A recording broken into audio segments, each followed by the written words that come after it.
roughly 10 million people, and across at least 4 provinces in western and northwestern Iran, the Iranian Kurds outnumber Iraqi and Syrian Kurds combined, with a long history of fighting for their own rights and for democracy in their country. I'm not going to lecture about the history of Kurds.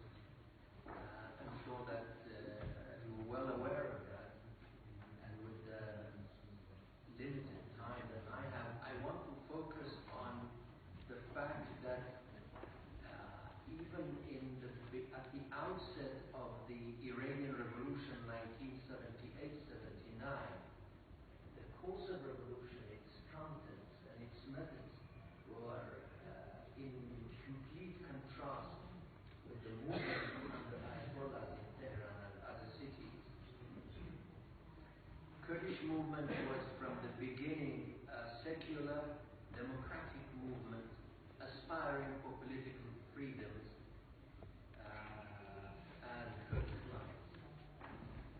Demonstrations in Kurdistan, unlike demonstrations under Ayatollahs in Tehran and other Iranian big cities, never targeted cinemas or the homes of Baha'is.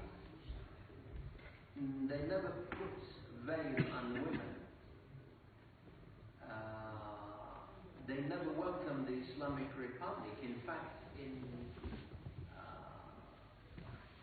April 1979, the majority of the Kurdish people boycotted the vague referendum and flawed referendum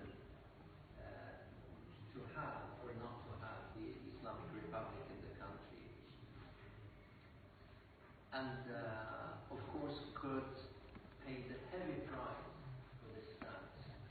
When Khomeini and his followers came to power in February 1979, the first thing that they did, or one of the first things, was to crush the Kurds. And in July 1979, Khomeini ordered an unprovoked onslaught against Kurdish people, which started the Kurdish resistance against him.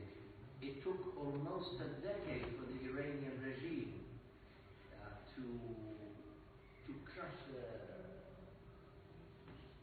Kurdish rebellion.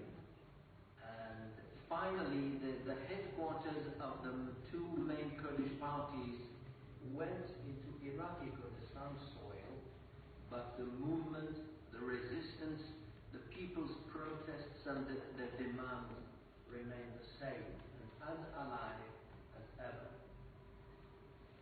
For example, in 2005, we had a very widespread kind of uprising in the majority of Kurdish cities and towns. It was the first month that ex-President Ahmadinejad came to power. So quite a few years before the Green Movement, the Kurdish people showed their discontent with the president and the situation that they were in. In 2010, another general strike was carried out, which was 90% successful in almost all city and town in Iranian Kurdistan.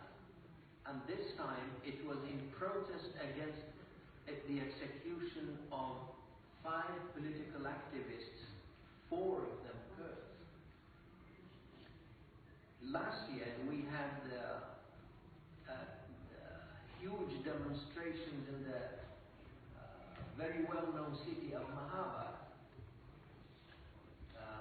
And also we have had huge demonstrations by teachers, by workers, and also we have had in recent years environmental movement in Kurdistan as a protest against the destruction of Kurdish nature and its forests and its environment, and the negligence by the government. In recent days, the people of Marivan, Sardasht and Bane took to the streets in protest against a series of new restrictions set by the government. Well, so this shows that the Kurdish people in Iranian Kurdistan are as alive and active as ever. What you want and what the discriminations are there against them. First, Iranian Kurds are deprived of the basic political and human rights. Lack of any degree of self-rule in Kurdistan guarantees that they are kept out of the political system. There is no one single Kurdish governor in any province in Iranian Kurdistan. They're all non-Kurds and appointed by the central government. Second, Kurds are denied education in their mother tongue. While according to the constitution, the mother tongue of ethnic groups can be educated as a subject in schools and universities, this has not been materialized. The closest Kurds have come to achieving this right was a promise made by President Hassan Rouhani last year that a university in the city of Sanandar would start teaching Kurdish as a subject module. Kurdish areas are disproportionately deprived of budget allocation for development projects. And this is a kind of deliberate policy of underdevelopment against Kurds and some other ethnic areas. Industrial projects and resources are predominantly reserved for central towns and cities in Iran. One more thing, Kurds are denied access to high-ranking positions in the country. Kurds are subject to harshest violations of human rights. The highest rate of political executions are allocated to the Kurds.